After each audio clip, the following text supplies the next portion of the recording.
Buen día con todos. En esta ocasión mi grupo va a exponer acerca de la normatividad sobre seguridad social. El grupo está integrado por Elvis Quispe, Jocelyn Rodríguez, Adeli Telles, Luis Tinoco, Geraldine Yataco, Mayra Zapana, Pamela Zapata y quien les habla, Dania Tapia. Buenas tardes con todos los presentes. Como primer punto a tratar, hablaremos sobre el Salud, Ley de Creación del Seguro Social de Salud. Es la Ley 27056, que fue publicada el 30 de enero de 1999. En cuanto a su creación, se creó sobre la base del Instituto Peruano de Seguridad Social, como un organismo público descentralizado, con personería jurídica de derecho público interno, que cuenta con una autonomía administrativa, técnica, económica, financiera y contable, que tiene por finalidad dar cobertura a los asegurados y a sus derechohabientes a través del otorgamiento de prestaciones en cuanto a prevención, promoción, la rehabilitación, recuperación, asimismo, contar con otro seguro que abarca lo que son seguros de riesgos. En cuanto a sus funciones, esta entidad se va a encargar de recaudar, fiscalizar, determinar y cobrar las aportaciones y demás recursos que están establecidos por ley. Asimismo, va a invertir los fondos que administra, procurando no siempre su rentabilidad, su seguridad y el equilibrio financiero dentro del marco legal que corresponde. También va a realizar toda clase de actos jurídicos que sean necesarios para el cumplimiento de sus funciones. También va a determinar los periodos de calificación para el otorgamiento de prestaciones del régimen contributivo de la Seguridad Social en salud. Asimismo, desarrollará programas de prevención de la salud ocupacional y riesgos profesionales. También va a promover la ejecución de programas de difusión sobre seguridad social en la salud, para lo cual coordinará, ¿no?, con los sectores de educación, de salud y otras entidades del Estado. También va a desarrollar programas especiales orientados al bienestar social. Básicamente se va a enfocar en lo que es el adulto mayor y aquellas personas que sufren con alguna discapacidad. En su artículo 3 nos menciona, ¿no?, lo que son las prestaciones, como son las prestaciones de prevención y promoción de la salud. Esto incluirá la educación para la salud y su evaluación. Asimismo, se realizará, ¿no?, un control de riesgo e inmunización. También se mencionan las prestaciones de bienestar y promoción social, que va a comprender las actividades de proyección en cuanto a ayuda social y la rehabilitación para el trabajo. También se mencionan las prestaciones económicas. Esto va a comprender, ¿no?, los subsidios por incapacidad temporal, por lactancia, por maternidad y prestaciones, no por sepelio. En cuanto a las prestaciones de maternidad, va a consistir en el cuidado de la salud de la madre gestante y la atención, ¿no?, en cuanto al parto y el cuidado de la salud del recién nacido. En el ámbito de la aplicación del e-salud, va a comprender a los trabajadores que realizan actividades dependientes y sus derechohabientes. También a los trabajadores que realizan actividades independientes y sus derechos habientes. También los trabajadores del campo y del mar. También se va a considerar a los pensionistas y las personas, ¿no?, que tienen alguna discapacidad física o mental. Asimismo, las personas también, ¿no?, que pueden carecer de ingresos. A continuación, veremos el reglamento de la ley número 27056. Este reglamento eh, nos definirá, ¿no?, lo que es la persona, sujeto y sus funciones, como lo menciona en su artículo 1 sobre la persona jurídica, donde menciona, ¿no?, que el Seguro Social de Salud también va a poder ser identificado por las siglas ESALU, ya que es un organismo público descentralizado del sector del trabajo y de promoción social, que va a contar con una personería jurídica de derecho público interno y también va a contar con una autonomía técnica, administrativa, financiera, económica y contable. En su artículo 3 nos menciona, ¿no?, lo que vendría a ser su objeto, ya que salud tiene por finalidad dar cobertura a los asegurados y a sus derechohabientes a través del otorgamiento de prestaciones en cuanto a prevención, promoción, rehabilitación, recuperación y prestaciones sociales. Asimismo, salud tiene la facultad para realizar directa o indirectamente programas de atención para aquellas personas que no se encuentran aseguradas y son de escasos recursos. En su artículo 7 menciona, ¿no?, aquellos programas especiales donde salud va a desarrollar programas especiales de integración sociofamiliar y salud complementaria. Estos programas de prevención de discapacidad también se darán en la promoción del arte y la cultura. En su artículo 21 nos menciona las prestaciones de bienestar y promoción social. Las prestaciones de bienestar y promoción social va a comprender aquellas actividades, ¿no?, de proyección que se darán en cuanto a la ayuda social y rehabilitación para el trabajo. Especialmente se va a enfocar en el adulto mayor y aquellas personas que sufren con discapacidad. El salud desarrolla acciones de bienestar y promoción social orientadas a elevar la calidad de vida del adulto mayor, y esto va a abarcar su protección en cuanto a la educación y desarrollo social. En su artículo 29 nos menciona lo que son los balances y estados financieros. Aquí básicamente salud elabora anualmente el balance general, los estados financieros de los regímenes o los fondos, ¿no?, que están a su cargo. Ahora pasaremos al reglamento de procedimientos no tributarios del e-salud. En su artículo 1 nos menciona, ¿no?, lo que es su ámbito de aplicación. En cuanto este reglamento se aplica, ¿no?, a las impugnaciones presentadas por las entidades empleadoras, también puede ser presentada por los asegurados u otras personas, ¿no?, que consideren que han considerado que se han afectado sus derechos respecto a aquellos actos de la administración que pueden ser no vinculadas a la recaudación de ingresos no tributarios. En su artículo 2 nos menciona su finalidad, donde este reglamento tiene por finalidad establecer el régimen para una debida actuación en cuanto a la administración en los procedimientos de carácter no tributario, las leyes y las normativas que van a ser aplicables para garantizar, ¿no?, los derechos e intereses de los administrados. En su artículo 4 nos mencionan los actos administrativos. Estos actos administrativos deben ser motivados y constarán en los respectivos instrumentos o documentos. En su artículo 5 nos mencionará, ¿no?, las formas de notificación. Aquí las notificaciones de los actos administrativos se van a realizar por cualquiera de los siguientes medios. Podría ser por un correo certificado o por mensajería en el domicilio.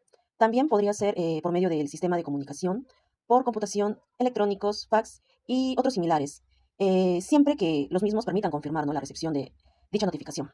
También se podrá dar por constancia administrativa.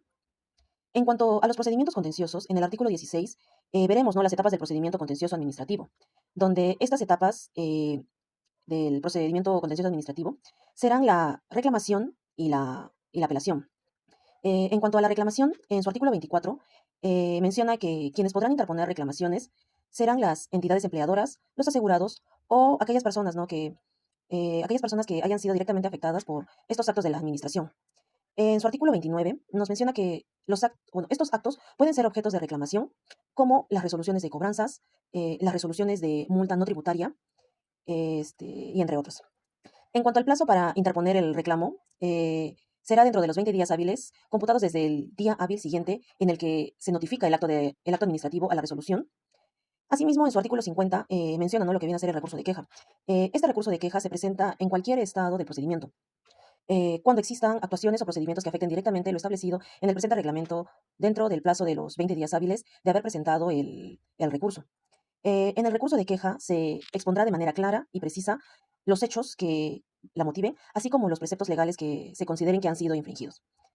Eso sería todo por mi parte. Le daré el pase a mi siguiente compañera. Como segundo punto tenemos a la seguridad social en salud, definiéndolo así como un sistema que brinda protección a la población para que tenga acceso a la asistencia pública. Además, este sistema va a estar compuesto por dos entidades, pública y privada. Vamos a ver también lo que son los principios fundamentales en este caso, teniendo como pilar a la ley número 26790, denominada como la Ley de Modernización de la Seguridad Social en Salud, teniendo que resaltar los siguientes principios fundamentales. El principio más fundamental es el derecho al bienestar. Después está el derecho a la equidad, solidaridad, eficiencia y facilidad de acceso a los servicios de salud. También está lo que es la integración de esfuerzos de las entidades que brindan servicios de salud. Cabe recalcar que esta ley señala también el cual va a estar brindando prestaciones de prevención, de promoción, de recuperación y subsidios, así como a los asegurados. También va a haber las entidades empleadas o empleadoras, va a haber lo que es el registro y la afiliación de estos, también de lo que es de esos trabajadores, y también va a haber lo que son los aportes, las recaudaciones, recursos y prestaciones. Va a estar defendiendo y amparando lo que es el derecho de cobertura y el derecho de subsidio de los trabajadores. Como siguiente punto vamos a tocar la estructura institucional, en este caso de la seguridad social en la salud, teniendo como principal punto el artículo número 13 de la ya ley anterior mencionada, la ley 26790. Este artículo 13 tiene como subtítulo entidades prestadoras de la salud, teniendo 3 entidades prestadoras de la salud como pilares, como fuentes, como refuerzos, teniendo primeramente a lo que es de salud, la cual es una institución pública descentralizada que va a estar brindando servicios de salud a sus asegurados y sus beneficiarios. Después tenemos a la EPS, la cual va a estar bajo supervisión de salud y va a estar ofreciendo también los servicios de atención médica a los afiliados y a aquellos que aporten por ellas. Como tercero vamos a tener lo que es el MINSA. Va a estar jugando un rol importante en lo que es la atención a la población no asegurada y más vulnerable en este caso. Después vamos a ver lo que es la afiliación y cobertura. Dentro de lo que es el tema de la afiliación, vamos a ver que para la seguridad social, en lo que es la salud, es obligatoria para los trabajadores, en este caso.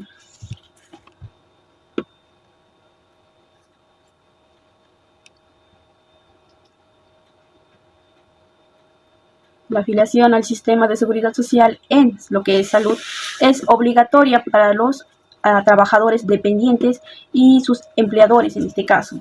Los asegurados titulares incluyen a trabajadores en relación de dependencia, los pensionistas y de manera opcional los trabajadores independientes.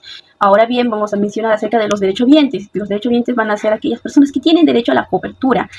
Van a ser bien el cónyuge o el conviviente. También pueden ser los hijos menores de 18 años o en todo caso mayores, pero que estén discapacitados de forma, se podría decir, permanente, total, o en otro caso permanente para lo que es el trabajo, ¿no? Dentro de lo que son las prestaciones de salud, vamos a ver que las prestaciones de salud que se ofrecen van a estar incluidas entre las más resaltantes la atención médica preventiva y curativa. ¿Esta por qué? Porque son servicios de promoción, de prevención, recuperación y rehabilitación en lo que es la salud. También van a estar los subsidios económicos, los cuales son prácticamente para salvaguardar al trabajador. Estos subsidios son por incapacidad temporal, puede ser por maternidad, por latencia, entre otros. También están lo que es las prestaciones sociales, los cuales son servicios de bienestar y promoción social para mejorar la calidad de vida de los asegurados. También tenemos lo que son los gastos de sepelio. Estos gastos de sepelio van a ser lo que es la cobertura de los gastos funerarios en los casos de fallecimiento al asegurado.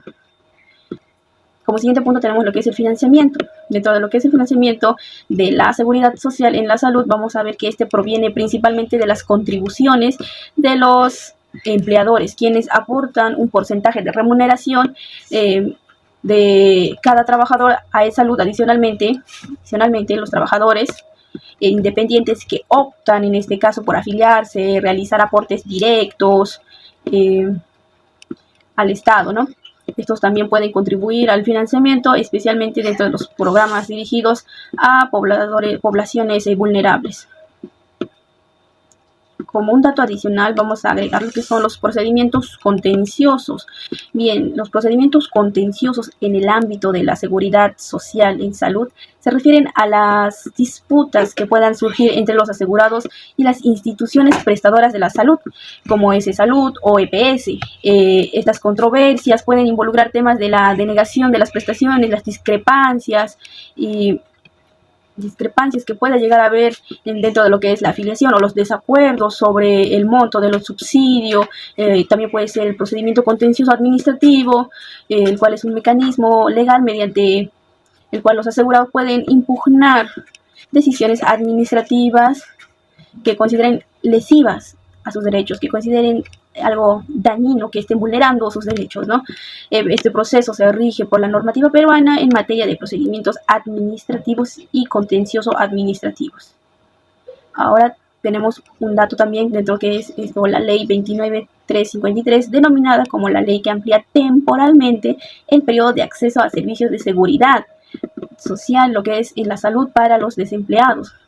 Esta ley se va a dar con el fin de aliviar las situaciones de los desempleados como efecto de la crisis financiera internacional. Vamos a ver que dentro de esta ley, dentro de su artículo número 2, está el régimen especial temporal de lo que es para la cobertura de desempleo de la latencia.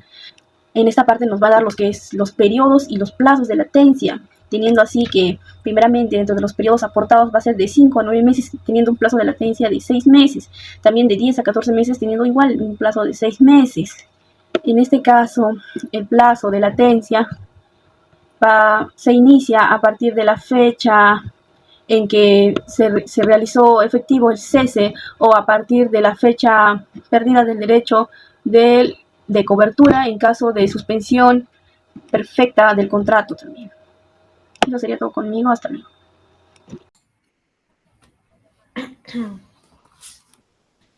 Continuando con el tema de seguridad social en salud, baja por favor. Tenemos la primera ley, que es la número 26790. Esta ley es de la modernización de la seguridad social en salud, en la cual nos habla de 19 artículos que, como ahí se pueden observar, los principios, el seguro social en salud, los asegurados, las entidades empleadoras, el registro, su afiliación, los aportes, la recaudación, los recursos, las prestaciones, el derecho de cobertura, derecho especial de cobertura por desempleo, derecho de subsidio, entidades prestadoras de salud, la Superintendencia de Entidades Prestadoras de Salud, los créditos contra las prestaciones, el importe del crédito, la cobertura de los trabajadores, la responsabilidad de terceros y el seguro complementario del trabajo de riesgo. Para abajo, por favor. Luego tenemos lo que es la ley número 28.23.9, que en esta ley es la que modifica la ley 26.79.0 y que reconoce el subsidio adicional por lactancia y que se extiende por 30 días en maternidad en casos de partos múltiples. Es el artículo 12, el derecho de subsidio, el que fue modificado. Luego tenemos el decreto supremo número 00997, el reglamento de la Ley de Modernización de la Seguridad Social en Salud. En él, como podemos observar, son 11 capítulos, en el cual el primero nos habla de las generalidades, que se encuentran los principios, las definiciones. En el capítulo 2 nos habla del seguro social en salud, de igual manera sus recursos, que serían los aportes de sus afiliados, incluyendo lo que son sus recargos, sus reajustes, sus intereses y sus multas provenientes. También sus reservas e inversiones, asimismo lo que son sus ingresos provenientes de la inversión de sus recursos, también los que demás se puedan adquirir con arreglo a la ley.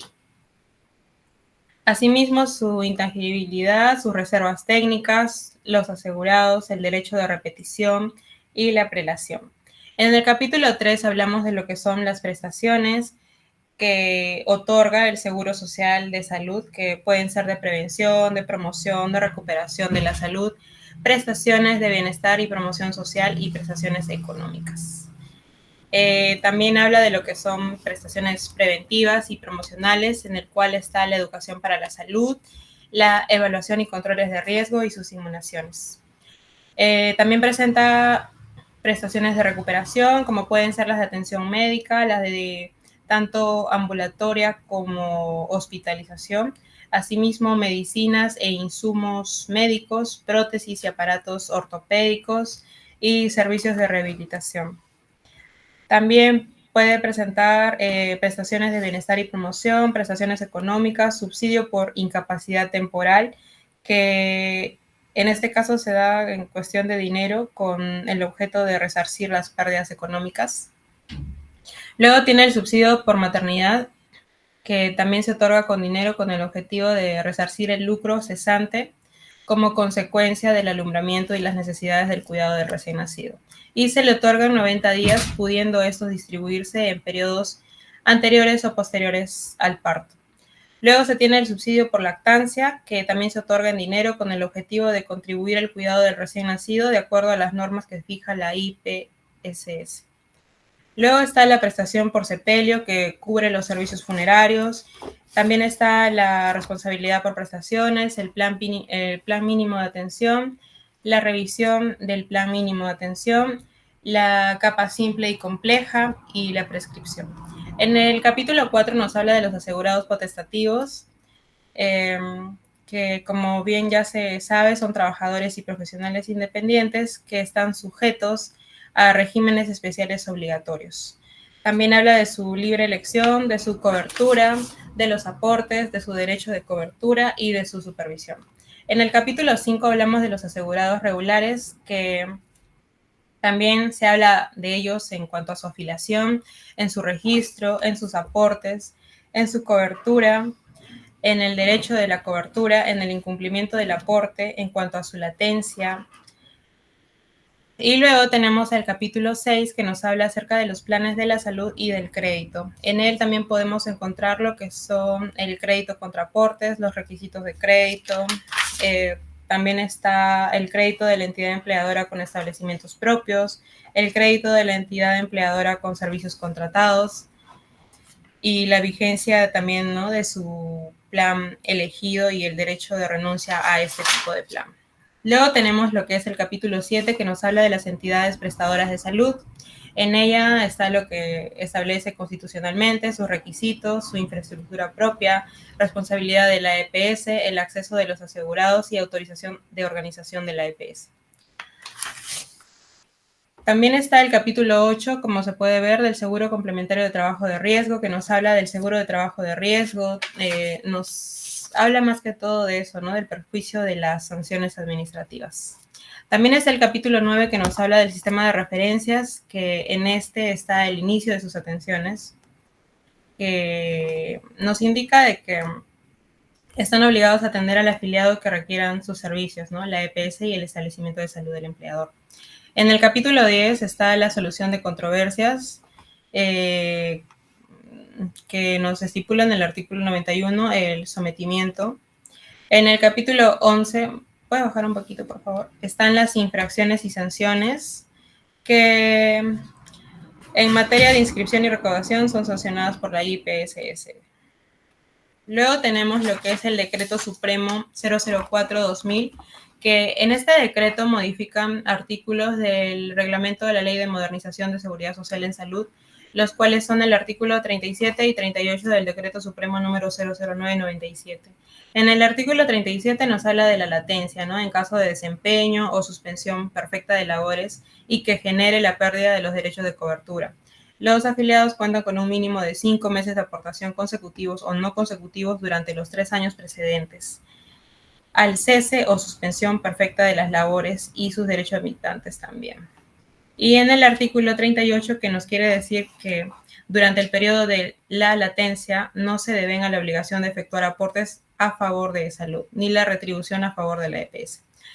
Baja un poquito, por favor. Luego tenemos lo que es la resolución de Gerencia General número 248, que en esta nos aprueban tal directiva con las normas complementarias al reglamento de pago de las prestaciones económicas.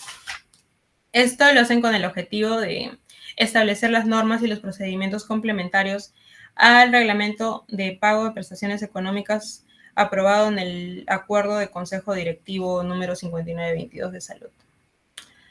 Y como finalidad tiene lo que es brindar, ¿no?, a las entidades empleadoras, asegurados y también tanto beneficiarios un instrumento normativo que facilite tal ejercicio de sus derechos y el cumplimiento de sus obligaciones en relación al otorgamiento de las prestaciones económicas.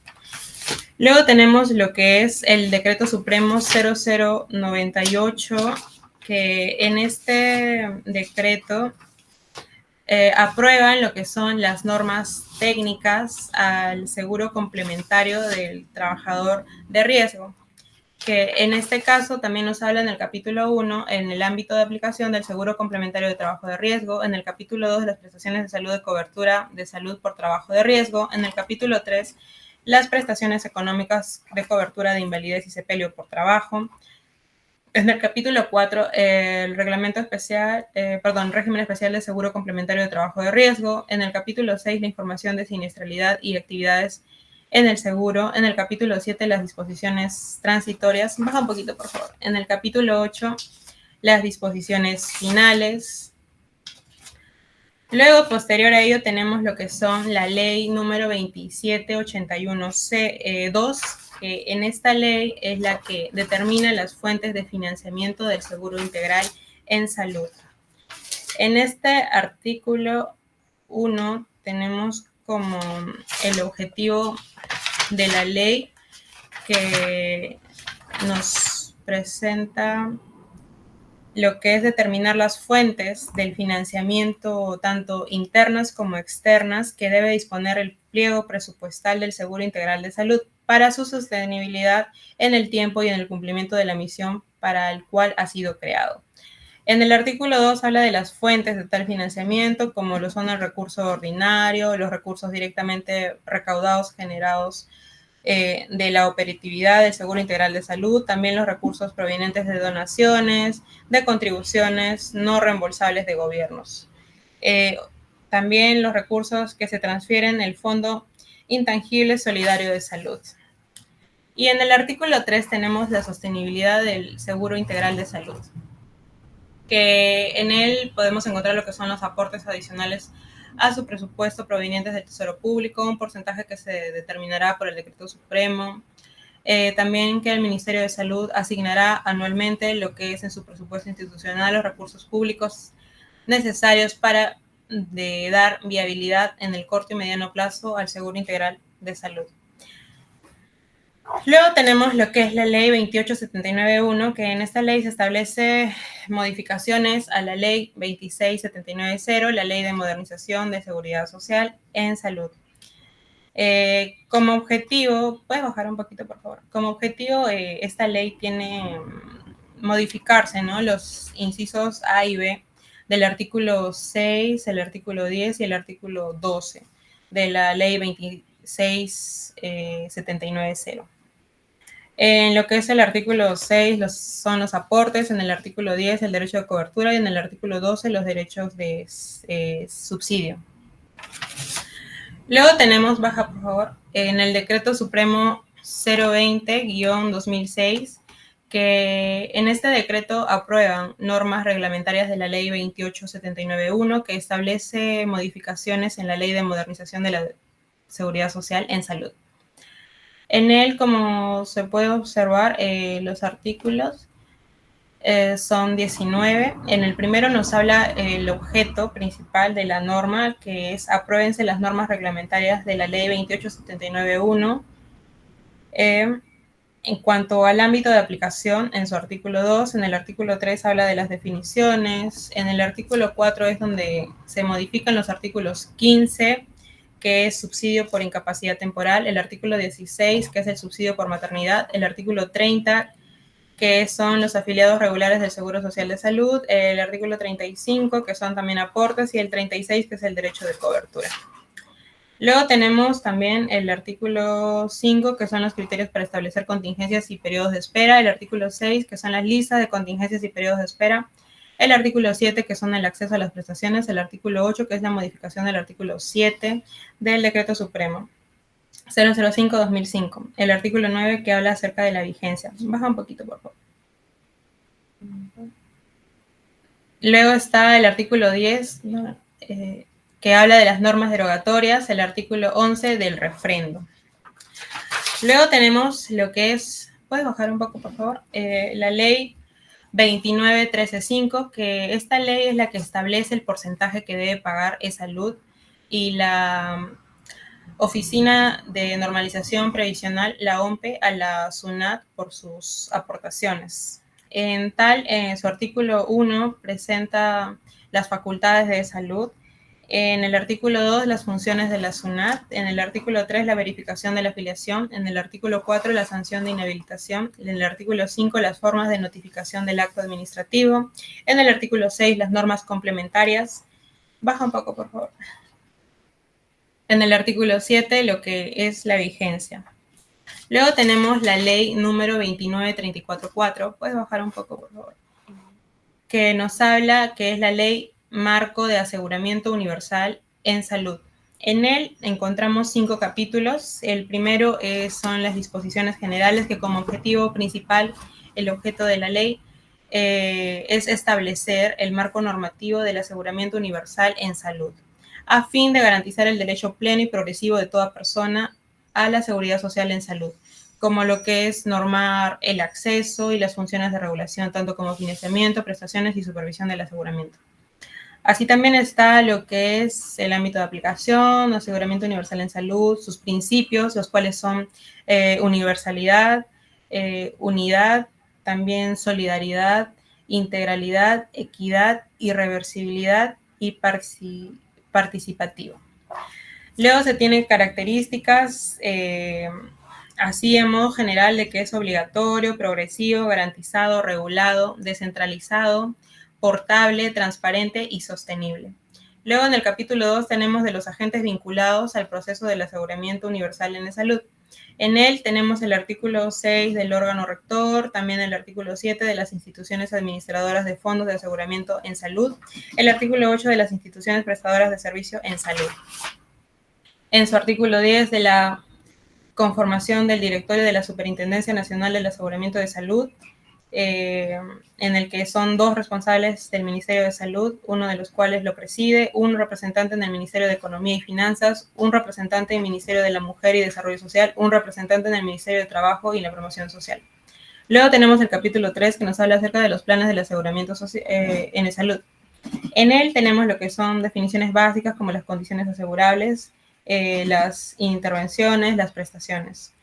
También tenemos lo que son los planes de aseguramiento en salud, su plan especial en aseguramiento, su obligatoriedad, el proceso de elaboración de un plan esencial de aseguramiento, también la evaluación del plan esencial de aseguramiento y los planes de aseguramiento específicos, complementarios y derechos adquiridos. En el capítulo 4 hablamos del financiamiento del aseguramiento universal en salud, que en él tenemos lo que son en el artículo 19 de los regímenes de financiamiento, el régimen contributivo, el régimen subsidiado, el régimen semicontributivo. Luego tenemos también en su artículo 20 de las fuentes de financiamiento de los regímenes de subsidio y semicontribuido. También tenemos en su artículo 21 del financiamiento de la lista de enfermedades de alto costo de atención. Y por último, en el capítulo 5 tenemos de la articulación de las instituciones prestadoras de salud, que en él encontramos los criterios de la articulación de las instituciones prestadoras de salud, también como por ella lo que son la estandarización de intervenciones y los manuales de procedimientos brindados por las prestaciones. Aplicación de guías prácticas, sistemas de identificación, criterios de intercambio de servicios, mecanismos de pago e intercambio de servicios. Por último, tenemos la ley número 29353, que es la ley que amplía temporalmente el periodo de acceso a servicios de seguridad social en salud para los desempleados. Como objetivo de la ley en el artículo 1 es establecer el régimen especial temporal del derecho de cobertura por desempleo. Esto ya sea por latencia. En el artículo 11 de la ley 26790, la ley de modernización de seguridad social en salud. En el artículo 2 tenemos el régimen especial temporal de derecho de cobertura por desempleo, como ya indiqué, por latencia. Y por último, en su artículo 3, que nos habla acerca de la aplicación supletoria de las normas, que en todo lo que no prevé la presente ley resultan de aplicación las disposiciones de la ley 26790, ley de modernización de la seguridad social en salud. Eso sería todo por mi parte.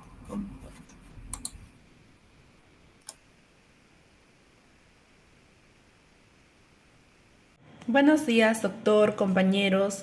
Vamos a continuar con la exposición con el tema del Sistema Nacional de Pensiones. Específicamente en esta oportunidad nos vamos a referir al Decreto Ley 19990, el cual hace referencia al Sistema Nacional de Pensiones, pero de la Seguridad Social. Asimismo, este decreto ley está conformado por 6 títulos con sus respectivos capítulos y secciones. Asimismo, con referencia al título 1 nos va a hablar más que todo de su creación de este decreto ley, el cual fue evidentemente publicado en el peruano el 30 del 04 de 1973. Asimismo, en su artículo 2 nos especifica que el Seguro Social del Perú es el organismo central del Sistema Nacional de Pensiones de la Seguridad Social. Ahora bien, pasemos al segundo título, que más que todo nos habla de los asegurados. En este caso, en el artículo 3 nos especifica, quiénes son los asegurados obligatorios de este Sistema Nacional de Pensiones de la Seguridad Social. Pero también este artículo nos menciona de algunas excepciones de aquellos trabajadores que no van a estar en este Sistema Nacional de Pensiones del Seguro Social.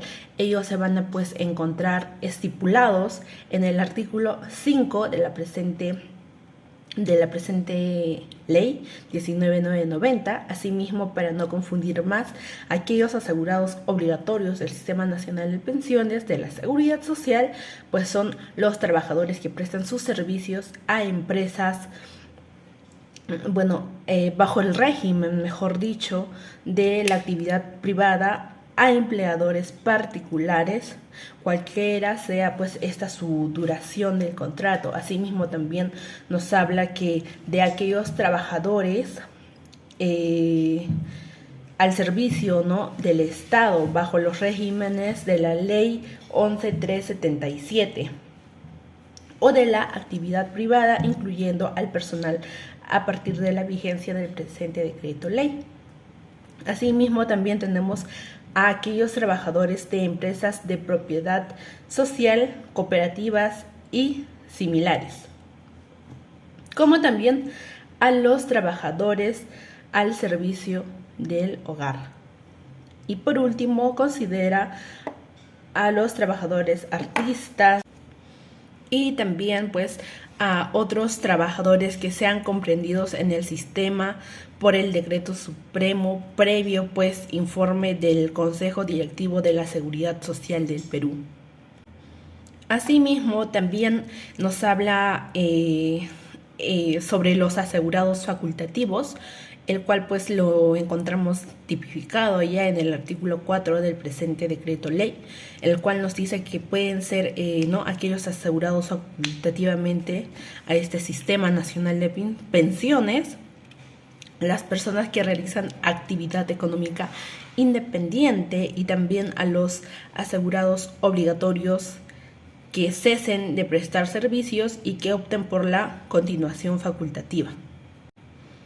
Asimismo, como mencionan, ¿no?, el artículo 3 de este decreto ley nos dice, ¿no?, que hay algunas excepciones de aquellos trabajadores que no van a estar comprendidos en este decreto ley. Este se encuentra pues regulado por el artículo 5 del mismo, el cual nos dice que no están comprendidos aquellos trabajadores del sector público nacional que al entrar en vigencia el mismo se hallen prestando servicios sujetos a regímenes pues de cesantía, jubilación y montepío.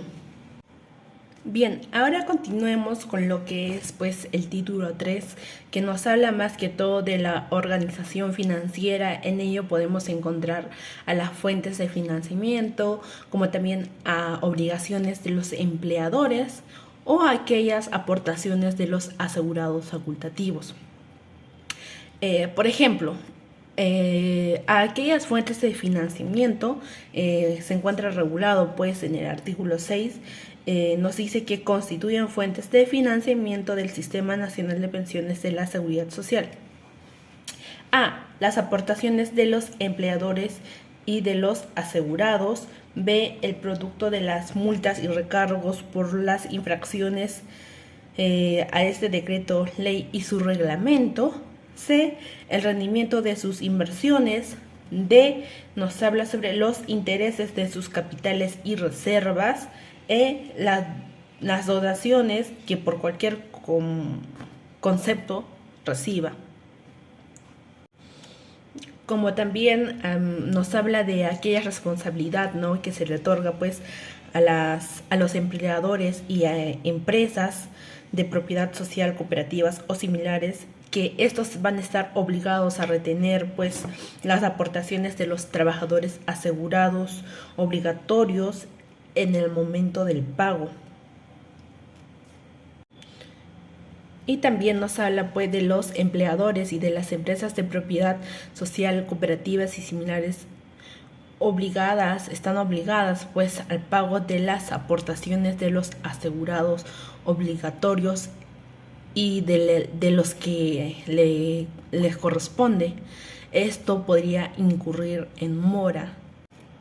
Y el título 4 ya pues nos habla más que todo de las prestaciones. En esto pues se considera a la pensión de invalidez, pensión de jubilación, también a la pensión de sobrevivientes, disposiciones generales sobre pensiones de sobrevivientes, capital de función, disposiciones generales relativas a las prestaciones. Asimismo, luego también en su título 5 comprende de aquellas disposiciones complementarias. Por ejemplo, en el artículo 88, bueno, eso está abarca desde el artículo 88 al artículo 91. Por ejemplo, el artículo 90 nos dice que no están comprendidos en el régimen del presente decreto ley pues aquellos accidentes de trabajo y enfermedades profesionales cubiertos por el decreto ley 18846. Y también con respecto a esta parte, pues nos dejan en claro que el Seguro Social del Perú podrá aplicar sanciones por las infracciones que puedan cometerse contra el decreto ley y su reglamento. Esta podrá equivaler a una suma de 5 veces más del máximo a lo que se refiere en la primera parte del artículo 10. Asimismo, vamos a continuar hablando del título 6, que nos refiere sobre aquellas disposiciones transitorias, y como primera, y con esto voy a culminar, este Sistema Nacional de Pensiones de la Seguridad Social entrará o entró en vigencia a partir del 1 de mayo de 1973. Muchas gracias. Doy pase a mi siguiente compañero.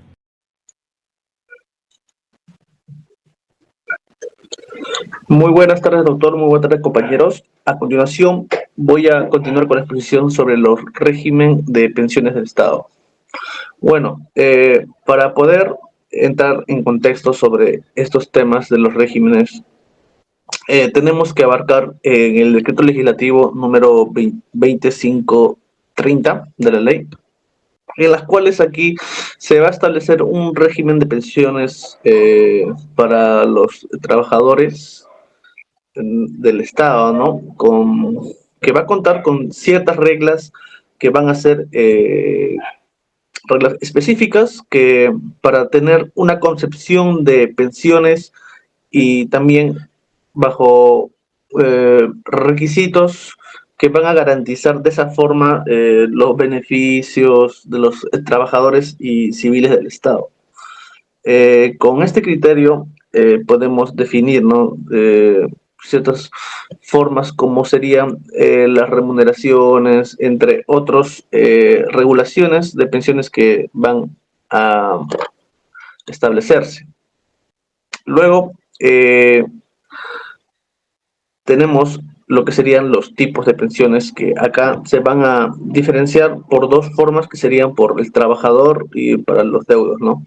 En lo que serían primeramente en el punto de los trabajadores, estas pensiones se van a otorgar por pensión de cesantía, que acá se va a conceder que los trabajadores van a cumplir, ¿no?, con ciertos años de servicios requeridos y estableciendo ciertos requisitos para poder acceder a ella. Luego tenemos lo que serían las pensiones de invalidez, que aquí ya se tocó mucho este punto, las cuales acá se va a poder buscar una protección a ciertos trabajadores que sufren, tanto ya sean por accidentes o enfermedades o en el ejercicio donde van a cumplir sus funciones y van a ser vulnerados, ¿no? Físicamente, las cuales no van a poder darse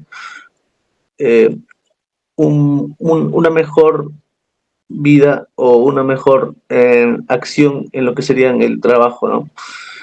Y luego tenemos lo que serían para los deudos, que aquí se basan en las pensiones para sobrevivientes, que en estos casos acá va a ser directamente destinada a los familiares, ¿no?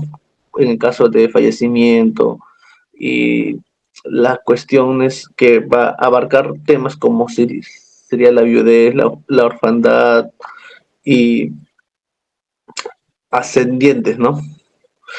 Continuando, tenemos aquí lo que serían los requisitos para poder acceder a estas pensiones que se mencionaron. Se va a establecer en dos puntos, que serían tanto como los hombres y las mujeres, en donde aquí se puede visualizar que para las personas hombres serían 15 años de servicios reales y remunerados, y en el caso de las mujeres va a basarse en 12,5 años de servicios reales y remuneraciones. Eh, Estos cálculos también voy a mencionar sobre los cálculos de pensiones que van a estar establecidos, ¿no? Acá se va a mencionar que basado a un máximo de 30 años de servicio para hombres y 25 años para las mujeres.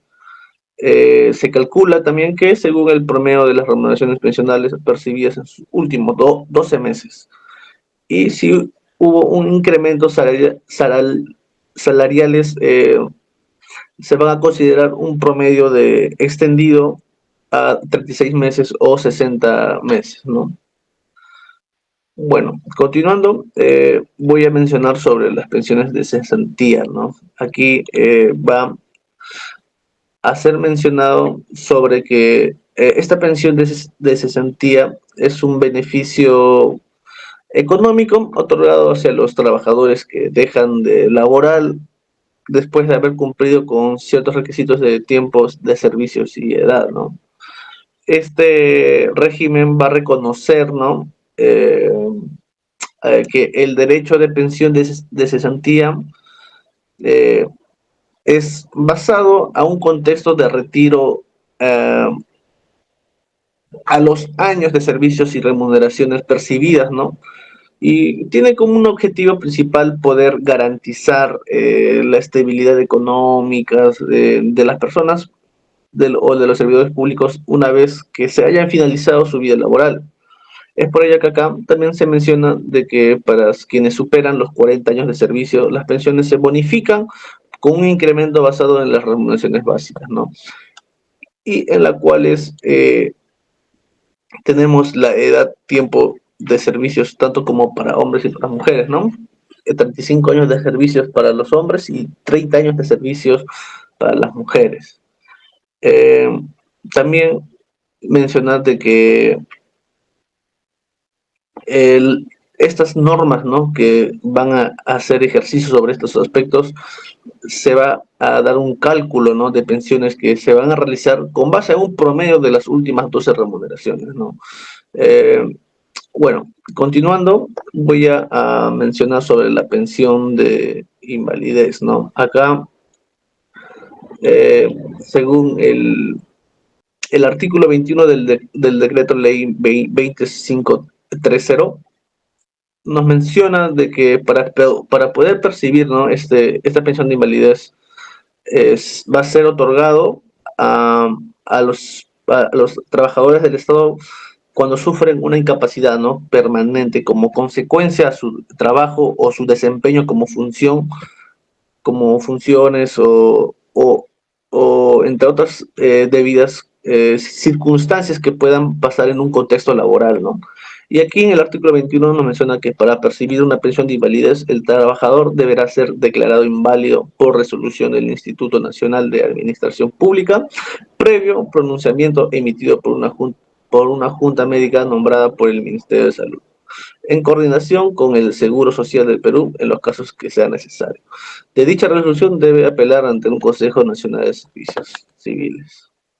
Bueno, en este aspecto también voy a hacer un cálculo sobre las pensiones de cómo se puede otorgar sin requerir un tiempo mínimo de servicios si la invalidez ocurre, ¿no?, como un resultado o accidente o enfermedad adquirida en el ejercicio de sus funciones. En este caso, se concede el 100% de sus remuneraciones pensionables si la invalidez es consecuencia directa del trabajador, y en otros casos que se otorga el 50% de lo calculado, de lo que sería si la invalidez no está directamente relacionada con el trabajo. Ahí ya el monto se va a reducir a 50, lo que hubiera correspondido en caso de una cesantía, ¿no? Salvo que estos cálculos de la pensión por cesantía se le van a otorgar un monto mayor, pero acá a diferencia se va a otorgar el 50%, ¿no? Luego tenemos que, como concepto, ¿no?, de que este punto de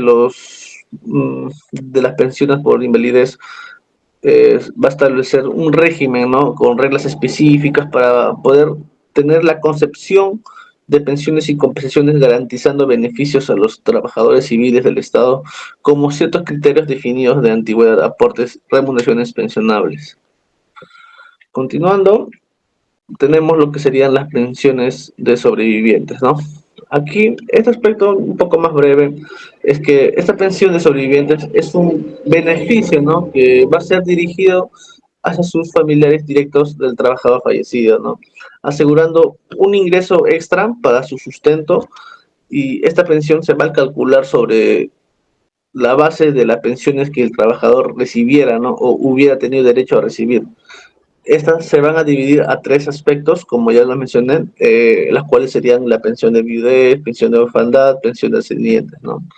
Y aquí, estos son los tres puntos que se mencionan, ¿no? En nuestro decreto ley 2053.0, y en sí estos puntos de pensiones va a buscar, ¿no? Garantizar una estabilidad económica hacia estos afectados, ¿no? Ya sea por viudez, orfandad o ascendientes, los cuales solo se busca, ¿no? Tener una regulación, un control periódico para determinar un beneficio para estas personas que eh, son eh, personas que han sufrido, ¿no? Un tipo de pensiones por causas de eh, accidentes laborales, entre otros, ¿no? Eso sería todo de mi parte y le voy a dar pase a mi siguiente compañero.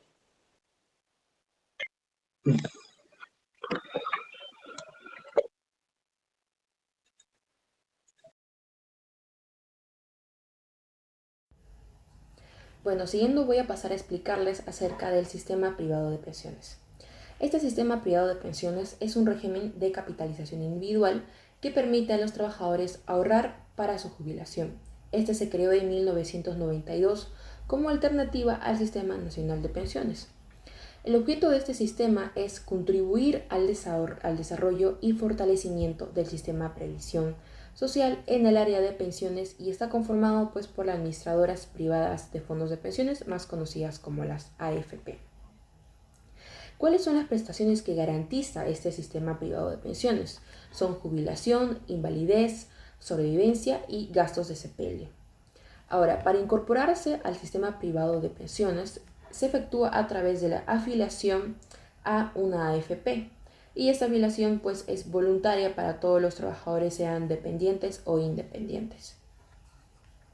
Siguiendo tenemos la afiliación y derechos, ¿no? Tenemos primero las cuentas individuales de capitalización y pues aquí cada afiliado pues tiene una cuenta personal para el ahorro anticipado. No es muy diferente al Sistema Nacional de Pensiones donde todos los trabajadores tienen un fondo común, ¿no? Pero en este caso en el sistema privado de pensiones es totalmente diferente, ya que pues cada trabajador cuenta con una cuenta personal donde va a poder ver los ahorros que va teniendo.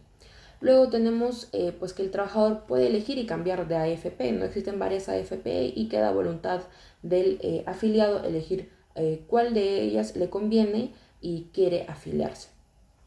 Luego tenemos un bono de reconocimiento. Aquí en caso de que un trabajador deje el régimen del Sistema Nacional de Pensiones y quiera incorporarse al sistema privado de pensiones, va a recibir un bono de reconocimiento por la ONP y es un monto correspondiente pues, a los beneficios del trabajador en función a los meses de sus aportes al sistema privado, Sistema Nacional de Pensiones. Siguiendo tenemos la administración de fondos y tipos de pensiones. Existen tres tipos, está el tipo 1, tipo 2 y tipo 3. En el tipo 1 es una pues, preservación de capital, no es un crecimiento estable y de baja volatilidad. En este tipo de fondo es pues de carácter obligatorio para todos los afiliados mayores de 60 y 65 años o aquellos que cuenten con una pensión otorgada bajo la modalidad de retiro programado o renta temporal, ¿no?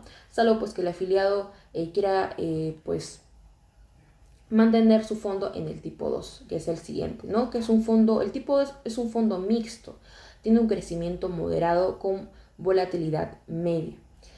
Bueno, en este tipo de tipo 2 se busca un crecimiento moderado y está dirigido pues básicamente a afiliados en edades intermedias, aproximadamente entre 45 a 60 años de edad.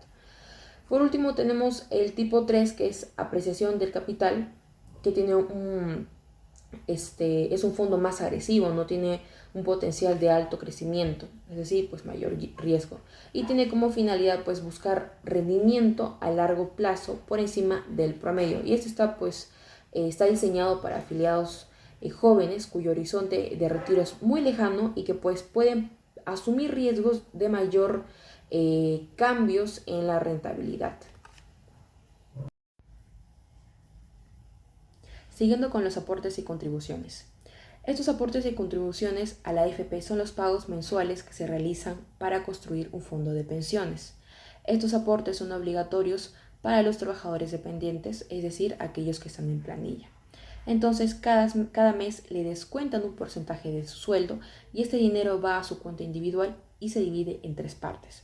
Está el aporte obligatorio, que es su ahorro personal para su jubilación, y es como una alcancía que va creciendo por los años y que después pues, le servirá para recibir su pensión cuando se jubile. Luego está la comisión a la AFP, ya que la AFP no trabaja gratis y les va a cobrar una comisión para administrar tu fondo. Este puede ser sobre el sueldo, es decir, una comisión por flujo, o sobre su fondo acumulado, que vendría a ser una comisión mixta. Y por último está la prima de seguro, que en este caso pues parte de su aporte va a un seguro que va a protegerlo en caso de invalidez o si fallece. Y si algo le pasa, pues su familia pues puede recibir esta pensión. Así como también están los aportes voluntarios, es donde los trabajadores independientes también pueden aportar a la AFP, pero son ellos mismos quienes deben de realizar sus pagos. Y luego también tenemos lo que vendría a ser la responsabilidad del empleador, ¿no? Que es la retención y el pago oportuno de los aportes de sus trabajadores. Siguiendo, estamos con lo que vendría a ser la prestación y modalidades de pensión. Nosotros empezamos a recibir nuestra pensión de jubilación a partir de los 65 años, pero también existe una opción de jubilación anticipada, que ya más adelante mi compañero lo va a explicar a detalle. Existen diferentes modalidades. Tenemos el de retiro programado, renta vitalicia y renta temporal con renta vitalicia diferida. En el retiro programado, aquí el afiliado mantiene la propiedad sobre los fondos acumulados en su cuenta individual de capitalización, ¿no? Y efectúa retiros mensuales sobre el saldo pues, de dicha cuenta hasta que pues, el fondo se extinga por completo. Luego tenemos el de renta vitalicia, que puede ser personal o familiar. En el caso de la personal es esta modalidad de pensión mediante el cual el afiliado pues, contrata una AFP o una renta vitalicia mensual hasta su fallecimiento. Y luego está la renta vitalicia familiar, que es la modalidad de pensión mediante el cual pues, el afiliado contrata directamente a una empresa de seguros de su elección y pues el pago de una renta mensual hasta su fallecimiento y el pago de pensiones de sobrevivencia a favor de sus beneficiarios. Y por último está la renta temporal con renta vitalicia diferida, que vendría a ser una combinación de retiro programado y de la renta vitalicia. Entonces, aquí pues imaginemos que estamos jubilados y queremos recibir una pensión, ¿no? Hay una opción llamada pues esta renta vitalicia diferida, que significa que contratas a un seguro con una aseguradora por los pagos mensuales de esa pensión, ¿no? Y esa empiezan en el futuro, es decir, no es de inmediato, puede ser de cada 2, 3, 5 años. Pero entonces, ¿qué podremos hacer mientras todavía estamos esperando a que nos den esta pensión, ¿no? En este caso, aquí entra lo que vendría a ser la renta temporal, que es durante esos años en los que aún no comienza nuestra renta vitalicia, nos dan un pago mensual con el dinero que tenemos en nuestro fondo de pensiones, ¿no? Es como un adelanto para que no se queden sin ingresos hasta que la aseguradora empiece a pagarlas.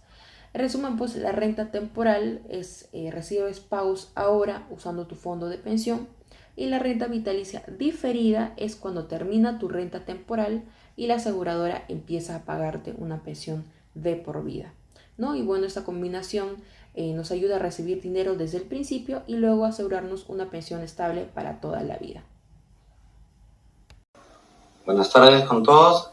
Voy a seguir con la continuación de mi compañera Danya, que estuvo hablando sobre el sistema privado de pensiones. Bueno, como primer punto quisiera tocar sobre la edad mínima como tal, que como podemos ver en la infografía, tenemos que los hombres y mujeres tienen que tener mínimo 50 años de edad. Durante este periodo también tienen que acreditar 20 años de trabajo y que en el fondo acumulado pase del 40% según la remuneración. Por otro lado, también tenemos la vejez, que también el monto correspondiente de este pago mensualmente se ajustará a lo acumulado de forma individual. Como también podemos ver, es una forma muy común de la jubilación anticipada. Pero creo que también deberíamos tener algo muy en claro que es bien importante, que la jubilación anticipada, si bien es un derecho y beneficio, es limitante y penalizado. Como bien nos habla el sistema legal, dice que se reconoce el derecho, pero no en todos sus extremos, pues la pensión será menor, pues no cuenta como un cumpliendo el tiempo anticipado. El precio es diferente en diferentes, dependiendo de las aseguradoras como tal. Por otro lado, también tenemos el desempleo. Los desempleados durante 12 meses consecutivos pueden cubrir el fondo individual, pero también tenemos el precio del pago correspondiente. Va a abarcar el monto que se descuente mensualmente. Tenemos la jubilación anticipada. ¿Qué significa la jubilación anticipada? Bueno, como bien nos dice la misma palabra, dice que significa retirarse de manera anticipada antes de alcanzar la edad de jubilación establecida legalmente. Entonces, bien se puede pedir por ello en el Perú, se señala según la ley 25.2, el cual nos pide unos requisitos, también tiene sus condiciones, y es una facultad para trabajadores afiliados al sistema privado de pensiones, en la cual implica ciertas condiciones, como por ejemplo, las acciones pueden atentar o poner en riesgo la vida o la salud, como también este tipo del bono de reconocimiento, a pesar de que sea del sector privado, lo omite la ONP. La ONP es la Oficina de Normalización Pensional, el cual los caracteres son ilimitados por el reglamento y las características que esta misma tiene. ¿Y quién está administrado por la AFP? Bueno, las siglas de la AFP significa la Administración de Fondo de Pensiones. Este se puede establecer tanto en los requisitos y condiciones como la edad mínima, la cotización, la vejez, el desempleo y la penalización. Bueno, esto sería todo por mi parte por el sistema privado de pensiones. Muchas gracias. Bueno, para finalizar el tema, les explicaré sobre el régimen de pensiones militar policial. Tenemos el decreto ley número 19846. El primer título nos habla sobre las disposiciones generales, que define los derechos de pensión del personal militar y policial por servicios prestados al Estado. Y establece los tipos de pensiones, la disponibilidad, el retiro, la invalidez, la incapacidad y los sobrevivientes. Se requiere un mínimo de 15 años para los varones y para las mujeres 12 años. Luego pasaré a explicar sobre el título 2, sobre las pensiones. El capítulo 1 es sobre la disponibilidad o cesación temporal. Esto nos regula la situación de retiro temporal con derecho a pensión. Luego tenemos el capítulo 2, que es el retiro y cesación definitiva. Esta define los beneficios para quienes se retiraron de manera definitiva con montos según sus años de servicio. Luego el capítulo 3, la invalidez e incapacidad. Este es el personal que se invalida en acto de servicio, que recibe el 100% de la remuneración pensionable. Luego tenemos la invalidez fuera del servicio, que otorga el 50% de la pensión correspondiente. Pasaremos a explicar al título 4, que es la pensión de sobrevivientes. Esta se otorga a cónyuges, hijos y ascendientes según condiciones específicas. Luego pasaremos a explicar el título 3, que son las compensaciones. Se otorga una compensación única a quienes no alcancen el tiempo mínimo de servicio para esta pensión. Luego, el título 4 nos habla sobre los procedimientos. El capítulo 1 nos habla sobre el reconocimiento de servicios. Esta regula el cómputo de años de servicio, incluyendo formación en escuelas militares y policiales. El capítulo 2 es el otorgamiento de pensiones y compensaciones. Esta pensión inicia el mes siguiente al cese y se tramita de oficio. El capítulo 3 es la variación y gravamen de pensiones. Esta se ajusta a la pensión y establece límites de descuentos por deudas o sentencias judiciales. Luego, el capítulo 4 nos habla sobre la suspensión y pérdida de pensiones. Tenemos dos causales. La causal de suspensión, que no acredita la supervivencia y el reingreso al servicio. Y luego tenemos la causal de pérdida, que son sentencias judiciales de matrimonio, de viudos y la mayoría de edad de hijos. Gracias.